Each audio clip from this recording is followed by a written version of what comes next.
Chaque fois que tu achètes une bouteille d'eau en plastique, tu as l'impression de faire un choix simple, banal, parfois même plus sain. On te vend l'image d'une eau pure, cristalline, qui jaillit directement d'une source intacte protégée au cœur de la montagne. Cette étiquette soigneusement conçue te murmure des promesses de pureté, de santé, de naturalité. Mais derrière cette façade marketing parfaite se cache l'une des plus grandes escroqueries de notre époque.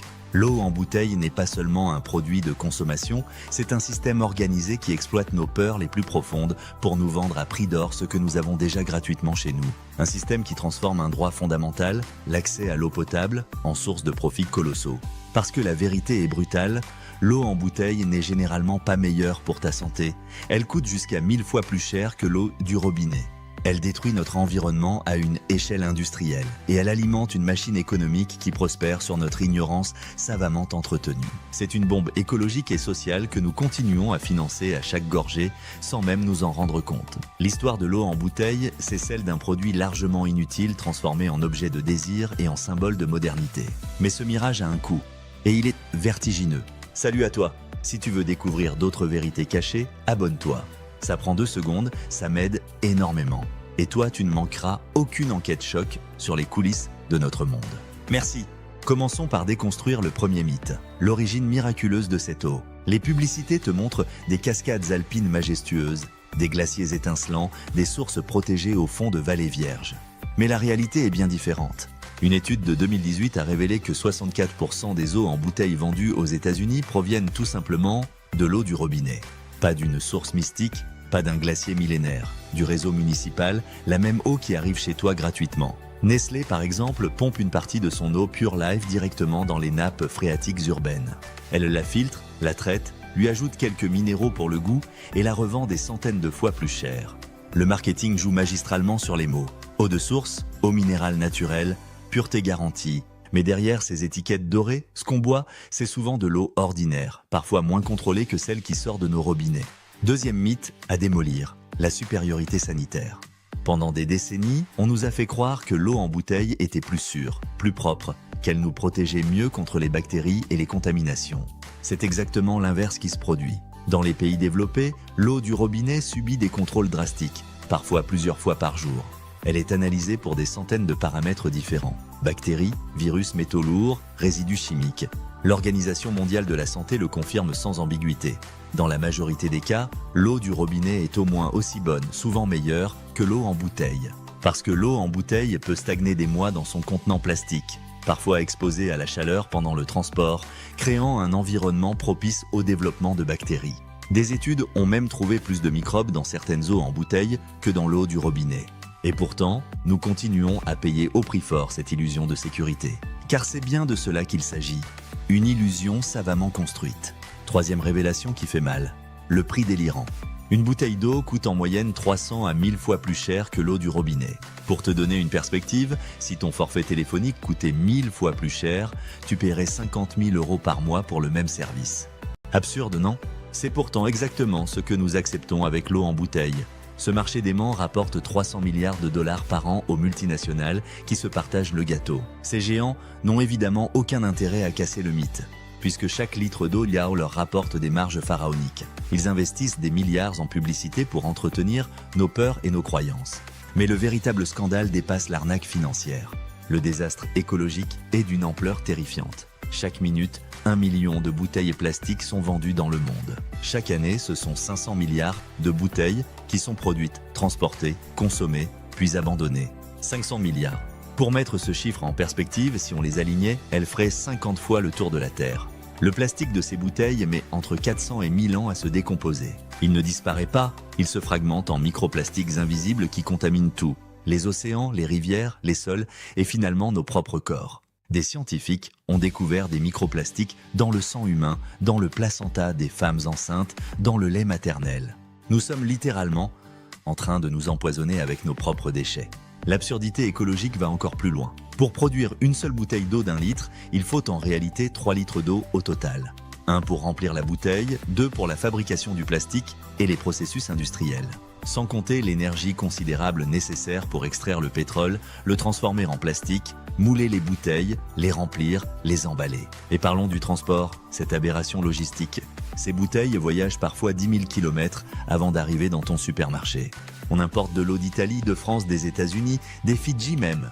Des camions, des trains, des bateaux parcourent la planète pour transporter un produit que nous avons déjà en abondance à domicile. L'empreinte carbone est délirante, 1000 fois supérieure à celle de l'eau du robinet. Le mensonge devient encore plus cynique quand on regarde la dimension sociale.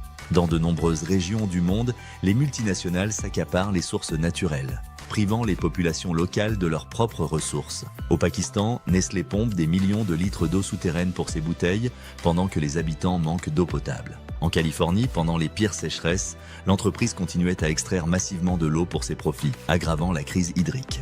Cette appropriation n'est pas accidentelle, c'est une stratégie délibérée. Peter Brabeck, ancien PDG de Nestlé, a même déclaré publiquement que l'accès à l'eau ne devrait pas être un droit humain, mais un besoin qui doit avoir un prix de marché. Voilà la philosophie qui guide cette industrie. Mais le plus pervers dans ce système, c'est qu'il crée ses propres clients. Dans certaines régions, l'extraction massive d'eau par les embouteilleurs finit par dégrader la qualité de l'eau du robinet local. Les nappes phréatiques s'assèchent, les infrastructures publiques ne sont plus entretenues et les habitants n'ont plus d'autre choix que d'acheter l'eau qu'on leur a volée. C'est exactement ce qui s'est passé à Détroit, où Nestlé pompe des millions de litres gratuits pendant que les habitants voient leur eau coupée pour factures impayées. Cette stratégie du choc hydrique n'est pas un accident, c'est un business model. Créer la pénurie pour vendre la solution. Détruire le service public pour imposer le privé. Et pendant ce temps, les PDG de ces entreprises déclarent dans leurs rapports annuels que la demande mondiale d'eau en bouteille va exploser dans les prochaines décennies. Bien sûr qu'elle va exploser. Ils s'arrangent pour que ce soit le cas. L'industrie a aussi perfectionné l'art de la culpabilisation inversée. Quand on dénonce leurs pratiques, ils répondent « Nous créons des emplois, nous investissons dans les communautés locales, nous sensibilisons à l'hydratation ». C'est comme si un dealer de drogue prétendait aider ses clients à mieux gérer leur stress. Ces emplois et ces investissements représentent une fraction dérisoire des profits générés. Et ils créent une dépendance économique qui rend les communautés prisonnières de ce système toxique. L'industrie prospère aussi sur la peur manufacturée. Peur de l'eau du robinet, jugée sale ou dangereuse. Peur savamment entretenue par des campagnes qui associent l'eau en bouteille à la famille, aux enfants, à la santé. Dans certains pays, des entreprises ont été prises en flagrant délit de diffusion de fausses rumeurs sur la qualité de l'eau municipale pour pousser les gens vers leurs produits. Certains diront « mais on peut recycler ». C'est le dernier mensonge à déboulonner. Moins de 9% des bouteilles plastiques sont réellement recyclées dans le monde. Le reste, incinéré, enfoui ou abandonné dans la nature. Et même quand le plastique est recyclé, il ne peut l'être qu'une ou deux fois maximum avant de se dégrader définitivement. Chaque cycle consomme énormément d'énergie supplémentaire. Le recyclage n'est qu'un pansement sur une plaie béante. Il existe pourtant une solution simple, efficace et disponible immédiatement, l'eau du robinet. Avec une carafe filtrante si nécessaire, avec des gourdes réutilisables, l'eau du robinet est la réponse logique et durable. De nombreuses villes installent des fontaines publiques gratuites pour encourager cette alternative. Mais l'industrie combat férocement ces initiatives car elle menace directement ses profits monstrueux. Regarde ce qui s'est passé quand San Francisco a voulu bannir les bouteilles plastiques de ses bâtiments municipaux. Un lobby intense des multinationales, des procès, des campagnes de désinformation. Ils ont dépensé des millions pour empêcher une ville de choisir l'eau du robinet. Voilà jusqu'où va leur détermination à protéger ce business juteux. Et quand des pays tentent de taxer les bouteilles plastiques pour réduire la pollution, ces mêmes entreprises menacent de délocaliser leurs usines, de supprimer des emplois, de porter plainte devant les tribunaux internationaux. Elles utilisent tous les leviers possibles pour maintenir leur emprise sur un marché qui n'aurait jamais dû exister. La vérité crue, c'est que l'eau en bouteille n'a jamais été indispensable. Elle a été transformée en pseudo-besoin par le marketing le plus sophistiqué de l'histoire moderne. On nous a persuadé que c'était plus sain, plus sûr, plus pratique. Mais ce n'est qu'un mirage commercial extrêmement coûteux. Le scandale ultime ? Cette industrie marchandise une ressource qui devrait être un droit fondamental universel. L'eau n'est pas un produit de luxe, pas une marchandise comme une autre. C'est un bien vital, essentiel à la survie. La privatiser et la vendre à prix d'or, c'est accepter que certains s'enrichissent pendant que d'autres en sont privés. Alors la prochaine fois que tu hésiteras entre une bouteille et ton robinet, pose-toi cette question. À quel système je veux participer ? À une machine qui détruit l'environnement, pille les ressources, contamine nos corps avec du plastique et enrichit quelques multinationales sur notre dos ? Ou à une solution plus simple, plus logique, plus équitable et infiniment plus durable ? L'eau en bouteille est effectivement l'un des plus grands mensonges de l'industrie moderne. Il est grand temps de le démasquer pour ce qu'il est vraiment.